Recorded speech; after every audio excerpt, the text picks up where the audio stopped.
Fala galera, bem-vindos ao 433 Futecast, o seu podcast de futebol. Eu sou o Pedro Duarte, sempre debatendo os assuntos do mundo do futebol com ele. Pablo Faria. Fala aí, galera.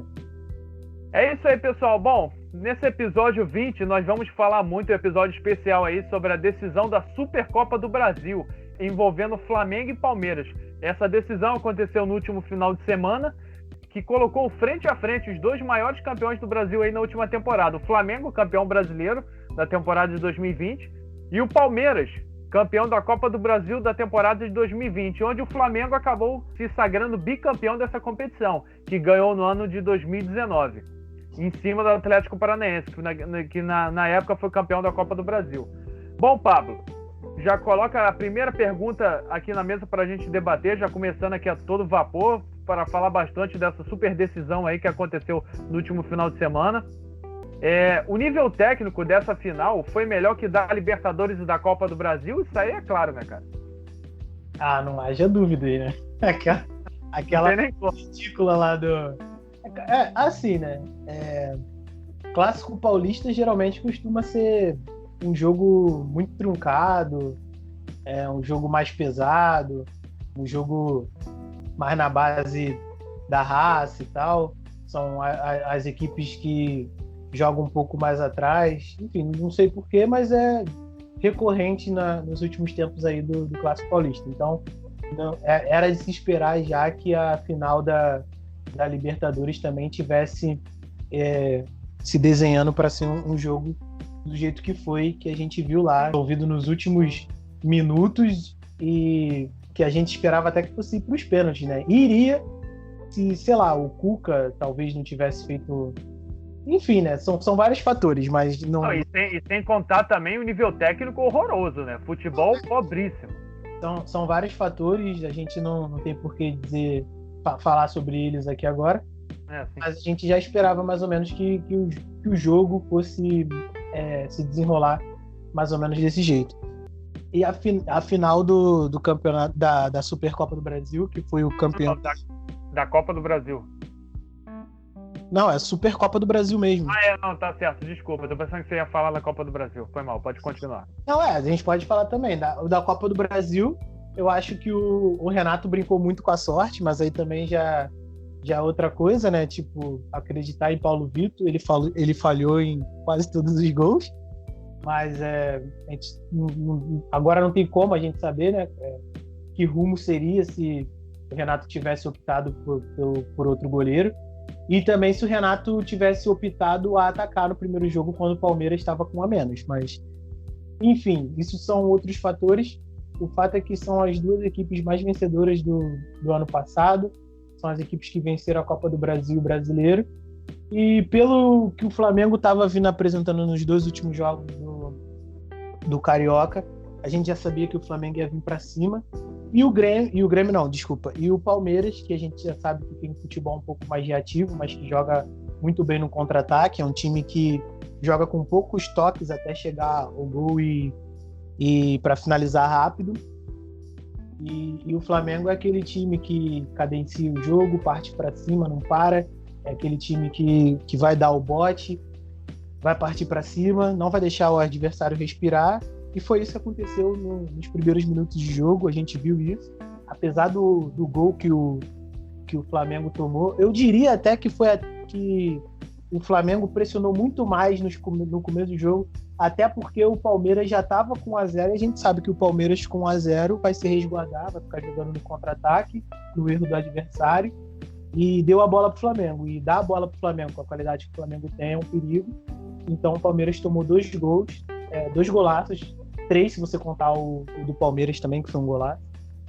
E é isso, cara. Foi um jogo de um nível técnico muito grande, 2 técnicos que estudaram o mesmo jogo como se fosse xadrez, e foi uma coisa muito legal de se assistir. Uma pena que a gente não vai ver isso com tanta frequência no futebol brasileiro, né?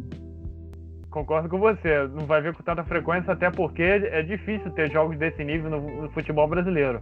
Só mesmo com elencos como do Palmeiras, do Flamengo, o Atlético Mineiro, por aí. E os campeões são 2 campeões assim, são os expoentes da temporada passada, os dois grandes ganhadores da temporada passada, Palmeiras, campeão da Copa do Brasil, da Libertadores, e o Flamengo, campeão brasileiro. Assim, foram sem sombra de dúvida, os dois melhores times da temporada de 2020, que fizeram assim, uma final com nível técnico altíssimo, uma das melhores finais assim, que eu já vi, envolvendo os dois times assim, com o elenco que esses times têm, jogando futebol, o Flamengo com futebol mais ofensivo, o Palmeiras com futebol mais reativo, como você falou, Pablo, mas que preza pelo contra-ataque. No contra-ataque, o Palmeiras é mortal, o Palmeiras é muito mortal no contra-ataque, com o Rony, Luiz Adriano, mas o Luiz Adriano dessa vez não estava jogando, mas quando tem o William, aí tem o Gabriel Menino também, tem o Wesley principalmente, o Rony e o Wesley numa ponta, só que dessa vez o Rony estava jogando de centroavante, Rafael Veiga jogando muita bola. Para mim, Rafael Veiga e Arrascaeta dividiram o protagonismo da partida, os dois fizeram 2 golaços, não só isso, mas também ditaram o ritmo da partida. Rafael Veiga vem jogando muita bola no Palmeiras, assim como a Arrascaeta também, e foi um jogaço. E só para deixar claro, eu trouxe aqui a final da Libertadores da Copa do Brasil como mérito, como parâmetro de comparação, até porque o Palmeiras está envolvido nas duas. Então é só para ficar claro que não é para comparar a Libertadores com a Copa do Brasil, com a Supercopa do Brasil, não é questão de comparar a competição. É mais por conta que o Palmeiras, que está presente na Supercopa do Brasil, disputou essas 2 competições. E nessas 2 competições, ele jogou mal, não apresentou nem um pouco do que ele apresentou contra o Flamengo na Supercopa do Brasil. E o Flamengo também jogou muita bola na Supercopa do Brasil. Foi até no primeiro jogo da Copa Sul-Americana, o Palmeiras não jogou lá essas coisas, não. Sim. Na Recopa Sul-Americana que você está falando, né? Primeiro jogo. No primeiro jogo, contra o Defensa e Justiça, mas acabou ganhando a partida. Não jogou essas coisas, não. Sim. Acabou ganhando a partida. Mas não se sabe, de repente foi por conta de ser um jogo único, a motivação de querer ganhar do Flamengo, que é o rival direto a essa rivalidade que está crescendo. Depois a gente vai entrar nesse assunto, mas de certa forma quem ganhou foi a gente, assim, torcedor, apreciador que trabalha com esse universo do futebol também, porque a gente não vê muito isso, essas finais assim com nível técnico alto com muita frequência. É até devaneio achar que isso aconteça no Brasil assim com muita frequência, porque isso vai acontecer uma vez ou outra com esses times aí fortes no Brasil, porque jogos com nível técnico desse tipo, só na Europa que a gente vai ver. E na final de semana, no domingo, a gente pôde falar, não deixou a desejar em nada para os jogos lá da Europa. Então, assim, foi um jogaço, uma das melhores finais aí envolvendo os 2 grandes times de campeões do Brasil.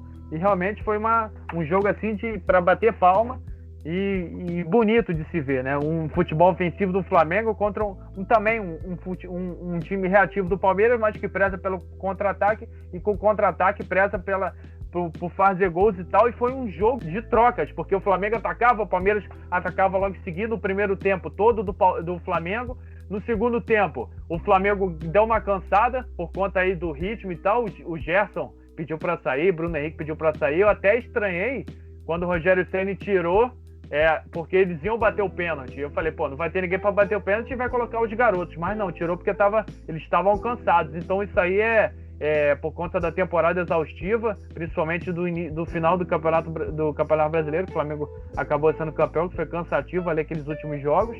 E foi uma final muito boa, Pablo, que a gente não via aí tinha muito tempo. Foi uma final com direito a tudo que uma pessoa que gosta de bom futebol queria ver. Eu acho que quem não é torcedor de nenhum dos times presentes, eu acho que queria mesmo que fosse para os pênaltis, que foi o que aconteceu. Quem é torcedor dos times presentes, eu me incluo nessa também, quase teve um infarto. Flamenguista aí, eu acho que já tem que ir no hospital aí, porque desde o ano passado já infartando por causa do Flamengo no reta final de campeonato. Então, mas, cara, foi uma final sensacional, foi uma final, assim, cara, nível técnico, tipo, muito acima. Isso porque o Flamengo não jogou um futebol acima no segundo tempo. Imagina se tivesse jogado, né? Exatamente. Ia ser maior ainda, ia agregar muito mais ao jogo também. Agora, Pablo, entrando aqui na outra pergunta aqui, na segunda pergunta para a gente poder debater. Antes disso, você concorda comigo que Rafael Veiga e o Arrascaeta dividiram o protagonismo da partida? Do Palmeiras, eu acho que foi o Rafael Veiga, sim. Do Flamengo, daria para botar aí, sei lá, o Felipe Luiz também nesse barco. O Felipe Luiz joga bem também. Arrascaeta e não dá para esquecer do Diego Alves, né? Catou 4 pênaltis, teve defesas importantes na partida. Verdade. O Diego Alves também não dá para tirar o... na verdade foi a trinca do Flamengo. Arrascaeta, Diego Alves e Felipe Luiz. Eles jogaram muita bola também. Agora, do Palmeiras, sem dúvida nenhuma, foi o Rafael Veiga. Do Palmeiras com certeza foi o Rafael Veiga, já não é de hoje. Não, eu faço uma menção honrosa. Rafael Veiga para mim foi o melhor do Palmeiras, e do Flamengo para mim foi o Arrascaeta, mas dividindo com o Diego Alves por conta dos pênaltis e o Felipe Luiz. Mas eu faço uma menção honrosa ao Wesley do Palmeiras, que com certeza, não tenho dúvida nenhuma que o Wesley, Gabriel Menino, Patrick de Paula, e todos esses aí vão ser vendidos em breve. Danilo também, que quando entrou no segundo tempo, entrou jogando muita bola. Já não é de hoje que eu venho falando do Danilo, que é um excelente volante, porque todos esses garotos do Palmeiras jogam muita bola, mas muita bola mesmo. E é difícil você encontrar garotos assim, novos, assim, que já não tem muita... garotos novos assim que já tem bastante experiência, entrando em jogos importantes e jogando bastante bola. Então Danilo, Gabriel Menino, Wesley, Patrick de Paula são garotos assim que com certeza o Palmeiras vai fazer um caixa e vão ser vendidos lá na frente. Mas falando especificamente do Wesley, menções honrosas, né, que eu quero falar. Rafael Veiga, mas principalmente o Wesley e o Danilo jogaram muita bola. O Wesley ali jogando com o Rony também ali no ataque do Palmeiras, dando muito trabalho pro Flamengo, jogando muita bola, já não é de hoje. Na temporada passada também jogou muito, né? À toa que fez gol na final da Copa do Brasil. E o Danilo também, o que o Danilo tá jogando principalmente quando entrou agora, mas que ele jogou no meio-campo ali do Palmeiras no segundo tempo. Joga muita bola esse garoto também. Né? O Palmeiras não gostou muito do Luan, né? Tem uma... exatamente. O Luan realmente tá deixando a desejar, cara. A organizada do Palmeiras até fez um abaixo-assinado para que ele fosse vendido ou então dispensado pelo clube. Exatamente. O Luan mas é justificável, porque ele falhou. Ele tem falhado frequentemente, ele falhou na Libertadores, ele falhou no Mundial, o gol do Gignac, ele falhou, sofreu pênalti e eliminou o Palmeiras. Ele falhou também na Copa do Brasil, na Supercopa do Brasil, falhou na Copa do Brasil. Então já não é de hoje que ele vem falhando. Então isso vai somando. E futebol a gente sabe como é que é. A torcida pega no pé, o cara vai falhando. E eu acho que o melhor para ele mesmo é sair do Palmeiras, para não se queimar mais ainda com a torcida, porque a torcida não quer ele. Não, voltar pro Vasco não. Deixa o Leandro Castan lá com... cara, é cria do Vasco, mano. Não, tô ligado, mas, ele falhando desse jeito, ele sai do Palmeiras pra falhar no Vasco, não. Não, mas é isso. Aí eu acho que é melhor pra ele ir pro Atlético Mineiro, que ele tava com proposta aí, ou então ir pra outro clube e ele sair do Palmeiras, que senão ele só vai se queimar. E eu gosto do Lani, é um bom zagueiro. Mas também não passa disso, porque ele tá jogando do lado de um monstro, que é o Gustavo Gomes. E o Gustavo Gomes não pode fazer tudo sozinho. Então, o Gustavo Gomes está jogando sozinho, porque o Luan vem falhando frequentemente. Enfim, eu acho que o melhor para ele é procurar outro clube. Agora, Pablo, botando mais uma pergunta aqui para a gente poder debater. Com essa conquista do Flamengo, com esse bicampeonato do Flamengo, da Supercopa do Brasil, o Flamengo acabou concretizando que ele pode-se dizer que o Flamengo é o melhor time do Brasil atualmente? Tem o melhor elenco, mais dinheiro, até mesmo do que o do Palmeiras? Cara, o elenco titular do Flamengo, sem dúvida nenhuma, é o melhor do Brasil. Ainda mais agora que vai vir para 3 anos já jogando junto, então o entrosamento é muito grande. Só o Everton Ribeiro aí que tem que voltar e jogar bola, né? O Everton Ribeiro tá sinistro, né? Sabe que em algum momento ele vai voltar e não vai ficar nessa draga aí o tempo inteiro. Mas sim, o time titular do Flamengo é o melhor do Brasil. A reserva ali do Flamengo se alguns jogadores que a gente pensa que vai evoluírem do jeito que a gente quer, eu acho que o Flamengo pode ser considerado aí também uma das melhores reservas do Brasil. E já tem Pedro, aí tem o Thiago Maia, tem o João Gomes, que é muito bom jogador também. Tem o Bruno Viana, zagueiro. Então, assim, e se os outros jogadores aí que a gente acha que pode dar alguma coisa, tipo PP, Hugo Moura, Rodrigo Muniz, o Muniz, Se esses jogadores aí derem liga mesmo e se apresentarem como bons jovens, igual o Palmeiras tem, eu acho que sem dúvidas nenhuma aí o Flamengo tem tudo para ser o melhor elenco do Brasil. Concordo com você. O elenco do Flamengo assim é de dar inveja a muito time. O elenco titular então nem se fala. E esses garotos aí que estão surgindo podem ajudar bastante o Flamengo, principalmente nessa temporada. E o Rogério Ceni já vem encontrando essas opções. Com o João Gomes aí, tá colocando o PP também em algumas partidas. O Rodrigo Muniz jogando o Carioca, de repente daqui a pouco vai ser um reserva para o Pedro ou para o Gabigol quando não puderem jogar. Mas respondendo a pergunta, eu acho que o Flamengo é o melhor time do Brasil sim, atualmente, tem o melhor elenco. Mais dinheiro, isso é uma pergunta meio capciosa, porque o Palmeiras também tem, entendeu? O mesmo processo de gestão os dois clubes fizeram, sanaram as dívidas e incrementaram, se estruturaram, incrementaram todo o setor de futebol e com contratações melhoraram o time. Mas a questão é de melhor elenco e melhor time. Melhor time o Flamengo tem do que o Palmeiras, até mesmo o time titular. Agora, melhor elenco o Flamengo também tem, mas o Palmeiras também encontra boas opções. Mas em termos de time titular, o do Flamengo é melhor.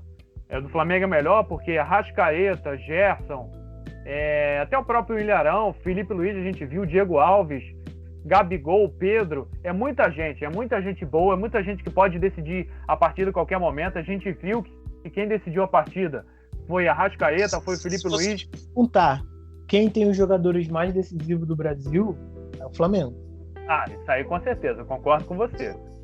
Não tem pra ninguém, o Gabigol decide jogo, o Bruno Henrique decide jogo, a Arrascaeta decide jogo. Vou botar o Pedro aí também, que decide jogo. Então, assim, são 4 jogadores aí que, mano, é absurdo, tá ligado? Fácil falar que o Flamengo tem o melhor elenco, o melhor time, porque esses jogadores assim decidem partidas, jogadores com vasta experiência, ampla experiência aí, conquistaram tudo em 2019 com o Jorge Jesus, e a gente viu aí na Supercopa que 3 desses jogadores aí, Gerson e o Everton Ribeiro não estavam jogando bem, mas você vê o tamanho da qualidade do Flamengo, trazendo para a partida, já que a gente está analisando. Everton Ribeiro e Gerson não estavam jogando bem, mas aí Felipe Luiz, Diego Alves, por conta dos pênaltis e tal, e até na partida mesmo, e o Arrascaeta acabaram decidindo a partida. Então você vê o Gabigol também, que fez o gol, mas também não achei que jogou tão bem assim. Então você vê o nível de qualidade do elenco do Flamengo, o quão esse time do Flamengo pode decidir as partidas, porque Gerson e Everton Ribeiro, a gente está falando do Gerson e do Everton Ribeiro, são os dois dos principais jogadores do Flamengo. Gerson e Everton Ribeiro, que o Gerson jogou na temporada passada foi coisa de louco, e não jogaram bem, estiveram muito abaixo do esperado. Aí você pega o Arrascaeta, que fez aquele golaço, Felipe Luiz e Diego Alves decidiram a partida. Então é a qualidade assim absurda do elenco do Flamengo. E com certeza o Flamengo é o melhor time do Brasil, sim. Agora o Palmeiras, falando do outro lado, o Palmeiras eu também acho que o Palmeiras tem um dos melhores elencos do Brasil, sim. Se equipara com o do Flamengo, mas está um pouco longe ainda, porque você vai pegar lá. Você tem o Rony, você tem o Luiz Adriano, você tem o William, você tem o Gustavo Gomes, você tem o Everton, aí você tem os garotos, o Danilo, o Gabriel Menino, o Patrick de Paula, você tem o Wesley. Então há muita gente também, esses aí garotos que quando entram também correspondem às expectativas, e o Palmeiras também tem dinheiro para contratar, isso é o que é mais importante, e também tem um bom treinador lá no banco, começou agora é verdade, mas que já conquistou títulos aí e já deu seu cartão de visitas. Então são os dois times, até para a gente entrar na próxima pergunta aqui, que eu vou colocar para a gente debater, são dois times que estão por monopolizar já o futebol brasileiro, por conta do elenco que eles têm, o dinheiro que eles têm para investir. E já entrando em mais uma pergunta, Pablo, Palmeiras e Flamengo pode-se dizer que já é uma nova rivalidade no futebol nacional por conta deles não verem mais adversários à altura. Não, em São Paulo, o Palmeiras até pode enxergar, como o São Paulo ali mesmo, agora com esse time do Crespo, que fez boas contratações. Tem ali o Corinthians, diria o Corinthians, mais ou menos, né? O Corinthians e tal. Mas agora, no Rio, se você for ver no Rio, o Flamengo nada de braçadas. Não tem ninguém mais pro Flamengo, assim, no seu estado, o Flamengo enfrentar, digamos assim. No Rio, sei lá, eu acho que Botafogo e e Vasco estão muito abaixo, mas o Fluminense ali consegue fazer uma frente de um jogo competitivo. É um time que está ajeitadinho, está fazendo muito com pouco, tirando lei de pedra, pegou um técnico bom agora, vários reforços. Muitos jogadores veteranos que são chatos de enfrentar. Então eu não descartaria aí o Fluminense, não. Acho que o Flamengo ainda tem um rival ainda no Rio de Janeiro aí, apesar de ser franco favorito, mas ainda tem ainda um rival. Agora, em questão da rivalidade contra o Palmeiras, é mais uma rivalidade mesmo de nível nacional. Eu acho que na história do futebol brasileiro, o Flamengo nunca teve uma rivalidade assim com o Palmeiras, eu acho, pelo menos não que eu lembre, mas dada o histórico dos últimos anos aí, é isso, Flamengo e Palmeiras mesmo, brigando ali pelo título brasileiro, desde quando o Gabriel Jesus ainda estava jogando aqui no Brasil ainda. Até nessa época, se eu não me engano, o Flamengo foi eliminado pelo Palmeiras na Copa do Brasil, não foi? Foi eliminado pelo Palmeiras, exatamente. Então, já começando dali, já teve a situação do Cheirinho, a situação do Palmeiras no time mundial. Então, assim, é uma rivalidade nacional. É lógico que essa rivalidade não vai durar, a gente sabe disso, vai perpetuar aí, sei lá, por mais algum ano, ou alguns anos, assim, 2 mais ou menos. Só que a gente sabe que o futebol é cíclico, os jogadores que estão no Flamengo vão sair, os jogadores que estão no Palmeiras vão sair, os times vão se enfraquecer, essa rivalidade não vai perdurar por muito tempo. Mas enquanto ela existe, é uma rivalidade muito legal de se assistir, até porque o Flamengo tá ganhando aí ultimamente, então pra mim tá muito bom. Mas é uma rivalidade nacional, tanto também pelos jogadores também, o Felipe Melo também, que acirrou essa rivalidade no começo, quando ele foi para lá, e agora quer meter essa que os rivais dele são de São Paulo, e não, foi você que começou isso daí, então você tem que bancar a bronca aí que você botou, né? Quando ele foi para lá. E é isso, cara, uma rivalidade nacional que não era tão forte e agora é. E esse é o grande legal do futebol brasileiro, né? Que são várias rivalidades nacionais que a gente tem e isso que torna tudo mais legal, porque ninguém quer perder para ninguém e torna o Campeonato Brasileiro muito mais competitivo, independente do nível que se encontra o futebol brasileiro.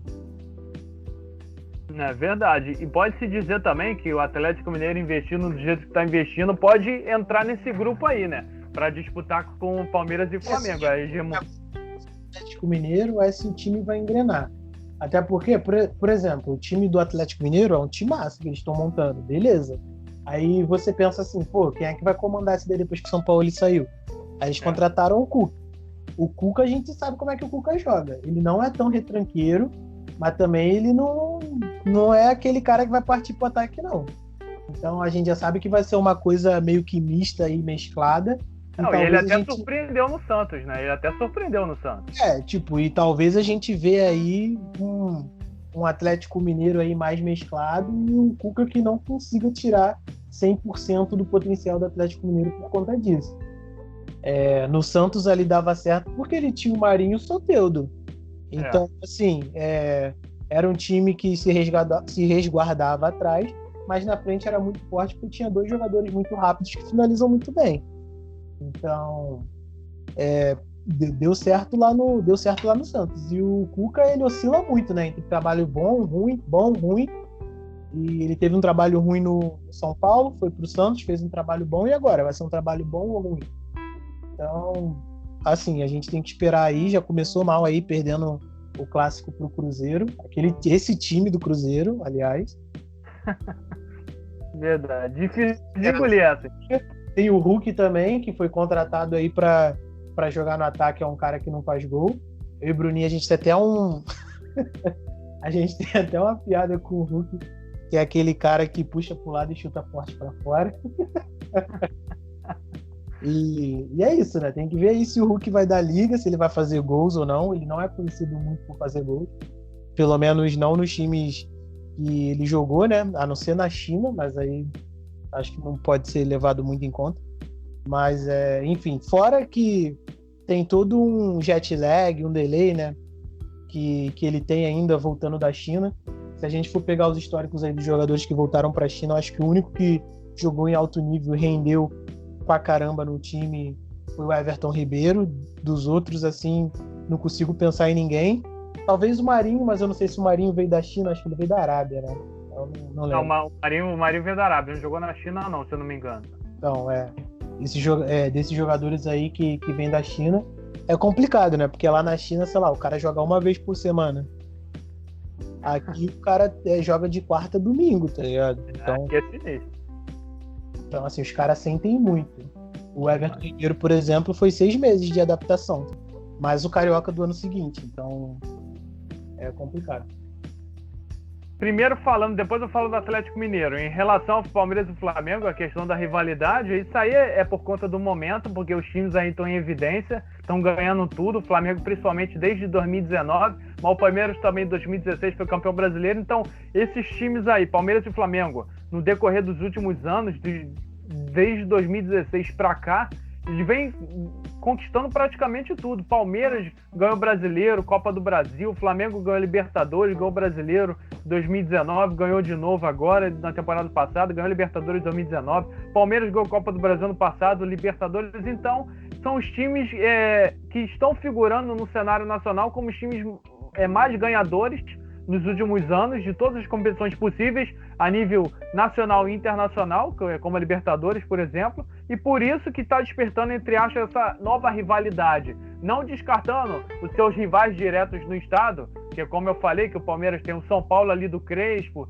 tem o Corinthians, que o Corinthians sempre é jogo duro, por conta até mesmo da sua torcida, que o time agora está fraco, mas a sua torcida jogar lá em Itaquera é sempre difícil, e o Palmeiras às vezes não consegue ganhar do Corinthians, tem sempre essa disputa, foi a final do campeonato passado, Campeonato Paulista, então tem o Santos também, já aí com o Ariel Rolando, esse processo de reformulação, e o Flamengo no Rio tem o Fluminense, como você falou, Pablo, bem lembrado, e Botafogo e Vasco estão muito distantes, estão na Série B, estão em processo de reconstrução, então nem conta, às vezes tentam fazer uma força, mas a disparidade do Flamengo para todos esses, até mesmo pro Fluminense, é muito grande. Então, por isso que é traçada essa rivalidade entre Palmeiras e Flamengo, por conta dos elencos que eles têm, dos jogadores que eles têm, que podem decidir as partidas, e principalmente dos títulos que estão sendo conquistados no decorrer de todos esses anos.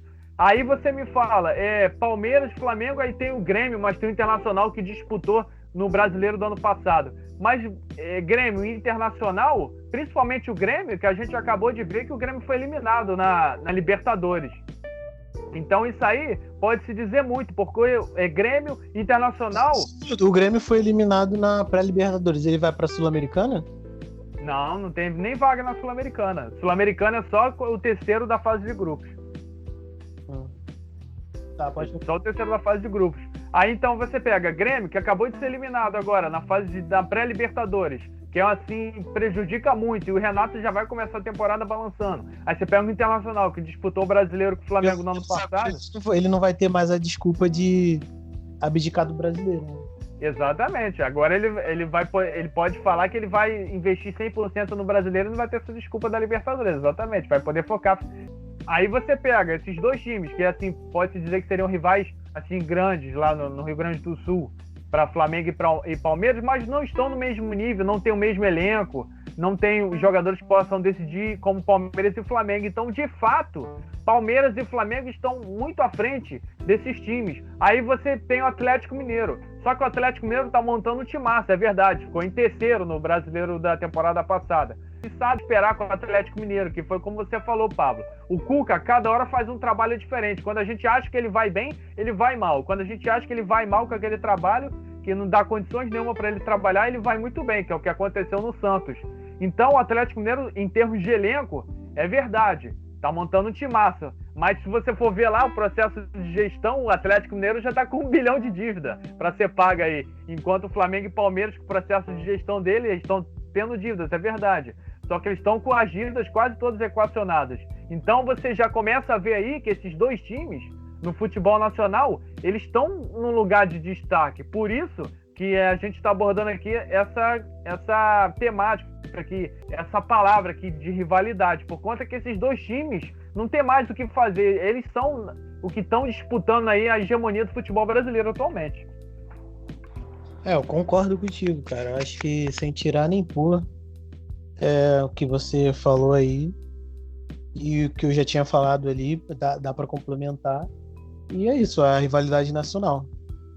Rivalidade de clássico mesmo. Eu acho que teria que ter muito mais outros confrontos, muito mais história, muito mais duelos, para a gente poder falar alguma coisa. É verdade, né? Atualmente é rivalidade de títulos, de elencos, mas principalmente dos títulos que estão sendo conquistados aí nos últimos anos. Agora, Pablo, um assunto assim complicado, principalmente para o Palmeiras e para o Abel Ferreira aí, porque o Abel Ferreira ganhou tudo na temporada passada. O Abel Ferreira foi expulso no jogo, lá no início do jogo mesmo, ele foi expulso por causa do seu destempero lá com a arbitragem, e a arbitragem aqui no Brasil funciona de forma diferente, a gente sabe que é diferente da Europa. Você não acha que o Abel Ferreira, ele acabou deixando o Palmeiras na mão, porque ele não tem que se controlar mais na beira do campo para evitar ser expulso e acontecer o que aconteceu, o time acabar... tudo bem que o Palmeiras conseguiu o empate, mas numa final é importante ter o treinador ali na beira do campo para passar as instruções, para motivar o time, para fazer o que o time necessita para até mesmo ganhar, ser campeão, principalmente numa final. Cara, a gente entende ali, você está à flor da pele, você tá com a emoção nas alturas ali em decorrência do jogo, mas tendo o histórico dele, tendo em vista de como aconteceu e do que se desenrolou depois, eu acho que, assim, vamos com calma, né? Até porque, apesar dele ter ganhado tudo, não foi de um jeito inquestionável para ele botar essa banca toda. Então, vamos com calma, ficar um pouquinho mais ameno. Os jogadores precisam bastante dele ali na beira do campo. Eu acho que ele fez falta ali pro time do Palmeiras ali na beira do campo.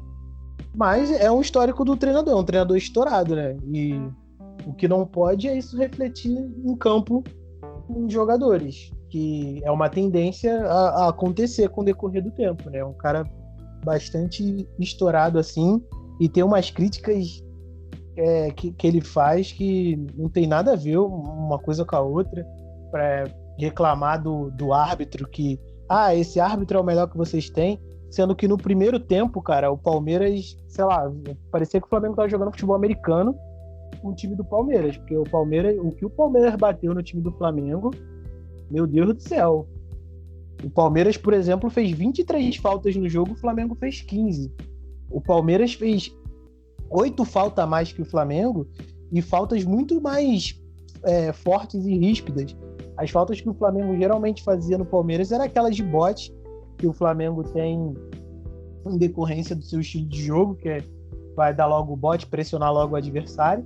Agora o Palmeiras não. O Palmeiras foi faltas mais fortes para tirar o ritmo do Flamengo. Eles conseguiram até fazer isso em determinado ponto do jogo. E o Abel Braga estava bastante... Abel Ferreira.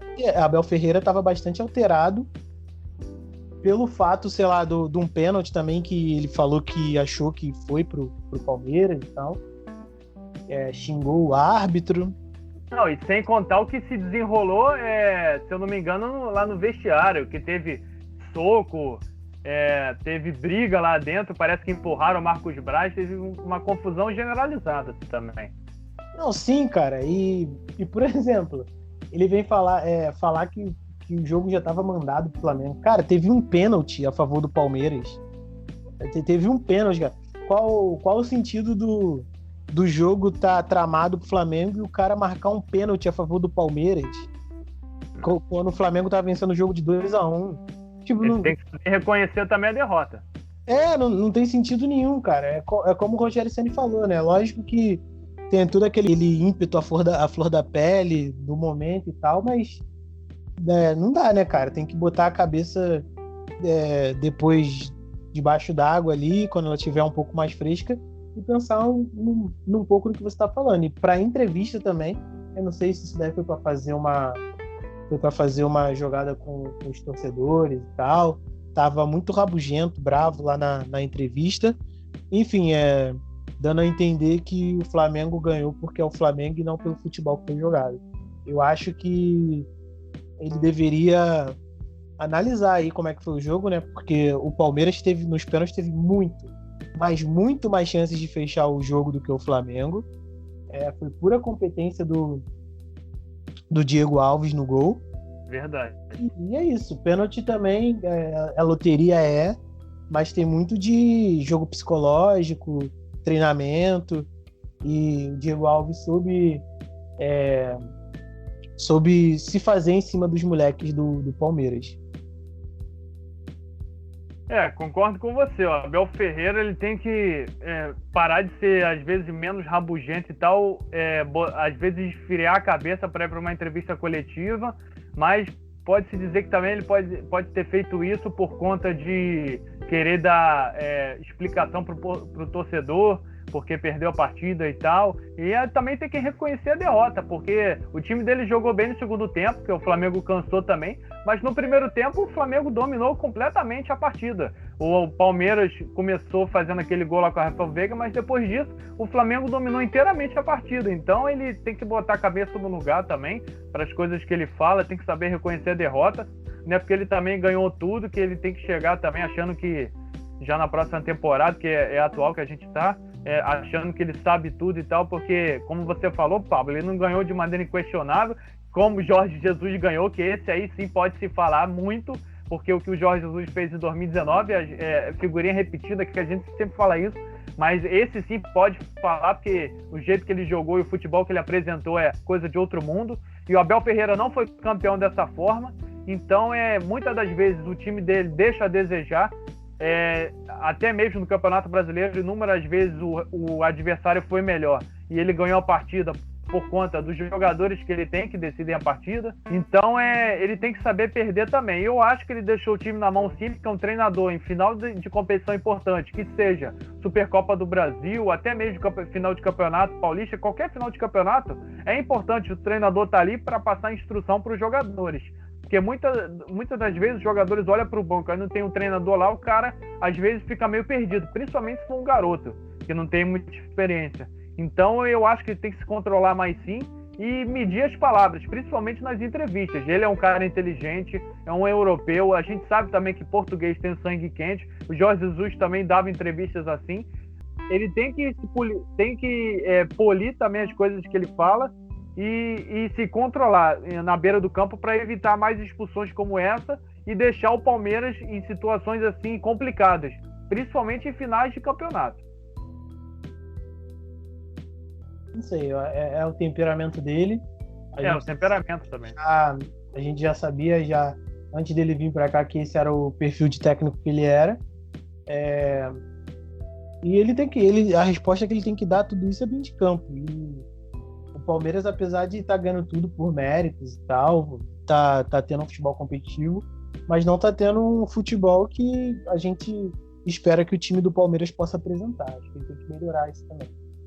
Exatamente. A principal função dele nessa temporada é melhorar o futebol do Palmeiras, porque ficar jogando só dessa forma, com futebol reativo, de uma certa forma reativo, jogando no contra-ataque, que o Palmeiras é mortal, eu acho que não é suficiente. Ele tem que apresentar mais.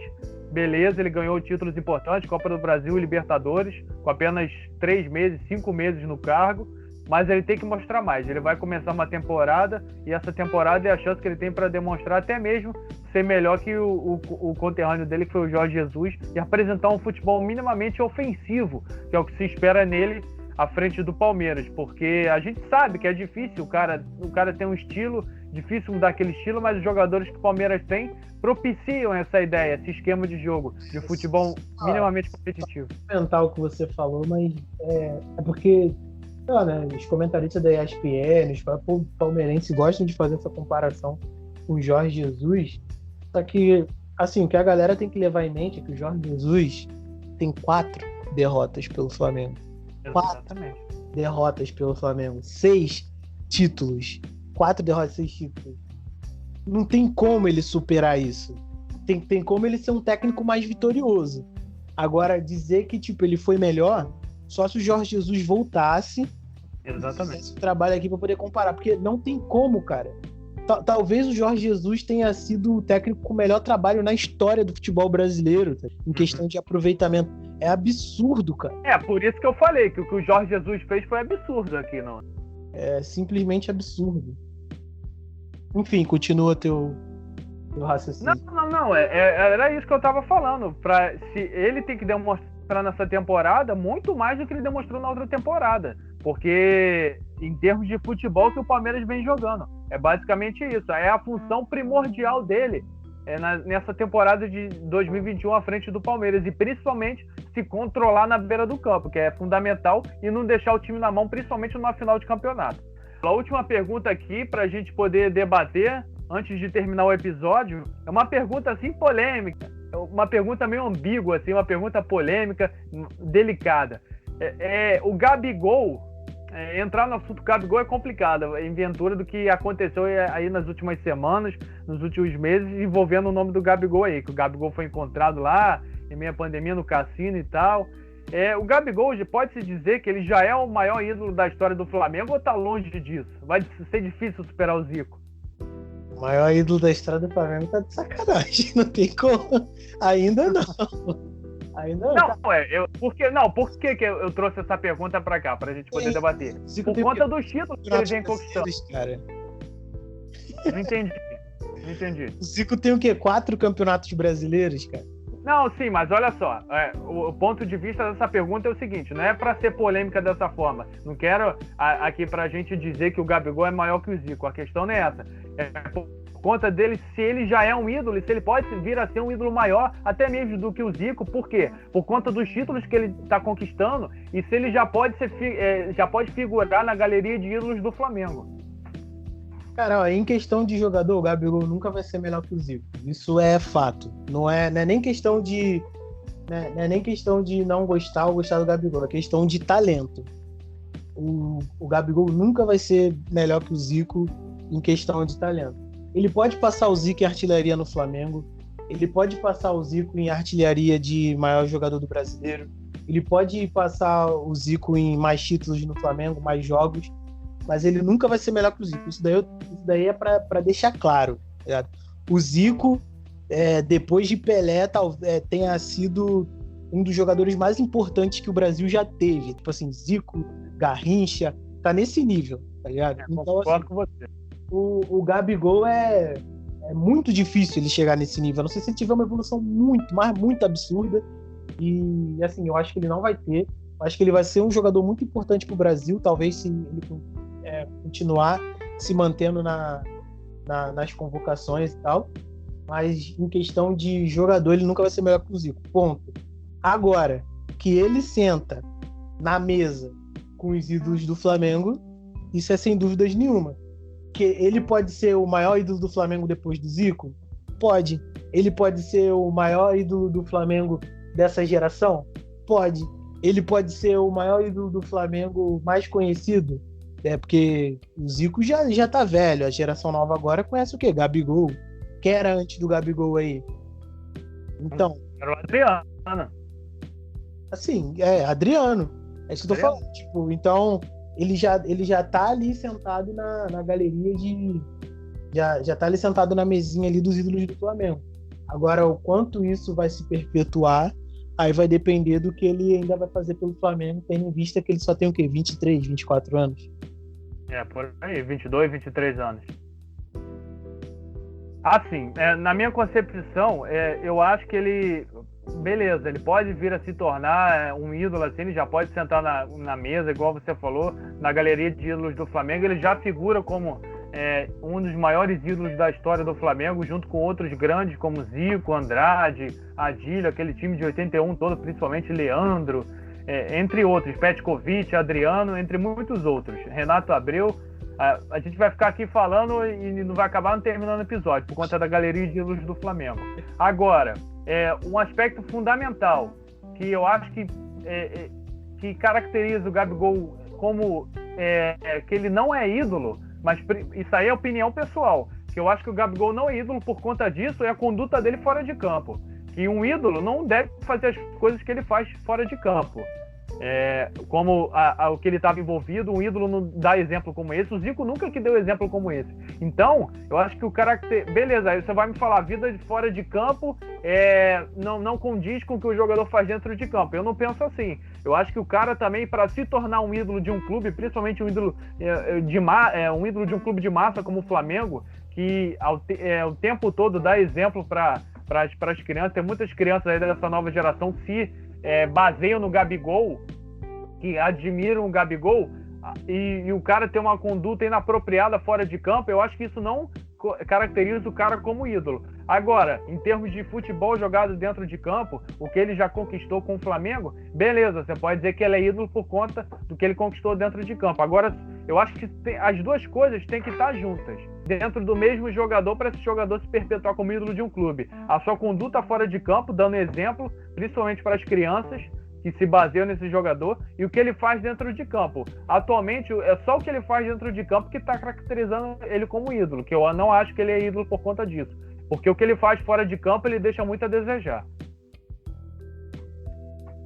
Eu, particularmente, não posso opinar sobre isso, porque eu sou torcedor do Flamengo. Gabigol para mim é o Gabigol. É incontestável no Flamengo hoje em dia. Então, eu como torcedor ele é incontestável. Eu como torcedor do Flamengo, não tem nem como eu opinar sobre isso. Eu acho que, assim, o que ele faz fora de campo, até agora o que ele fez fora de campo, assim, em questões de polêmica, talvez o mais grave tenha sido o negócio lá do cassino e tal, mas ainda assim, acho que se não tivesse na pandemia, eu acho que não teria nada demais, pelo menos na minha opinião. O dinheiro é dele, faz o que ele quiser. A questão ali é ele tá num cassino clandestino, né? Mas enfim, não vou entrar nesse mérito. O que eu quero dizer é que eu, como torcedor do Flamengo, não posso falar sobre isso, porque se você põe qualquer ídolo aí de qualquer time e alguém fosse opinar sobre o próprio ídolo, só se fosse uma conduta muito duvidosa, tipo o Bruno, que enfim, o caso lá da Elisa Samúdio, galera, alguma coisa assim bem grave, porque fora isso a gente vai passar pano mesmo e é isso aí. Bom, galera, é isso. Finalizamos esse episódio aqui. Episódio bastante, assim, produtivo. Falamos bastante aqui da final da Supercopa do Brasil, em que o Flamengo se sagrou bicampeão da Supercopa. E essa temporada aí vai ser legal a gente acompanhar esses dois times, Palmeiras e Flamengo, se vão buscar a Copa do Brasil de novo, Brasileiro ou Libertadores. Vai ser mais uma temporada aí disputadíssima para esses dois times, esses grandes times, importantes times de futebol nacional. Só fazendo um lembrete, galera, não se esqueça de se inscrever no nosso canal lá no YouTube, acompanhar os vídeos semanais que nós sempre estamos colocando lá. E agora é o espaço para a gente divulgar as nossas redes sociais, lembrando que sempre vai estar aqui na descrição do episódio as nossas redes sociais. Por favor, Pablo, faça as honras. @Pablo Faria com 2 Is em tudo. É isso aí, galera. É isso aí, galera. Pablo sempre simples e objetivo, não tem como errar. As minhas redes sociais, você pode me achar lá no Facebook, Pedro Duarte, e no Instagram, @PEDuarte92. É isso, galera. Um abraço e até o próximo episódio. Valeu! Valeu! Tchau, tchau!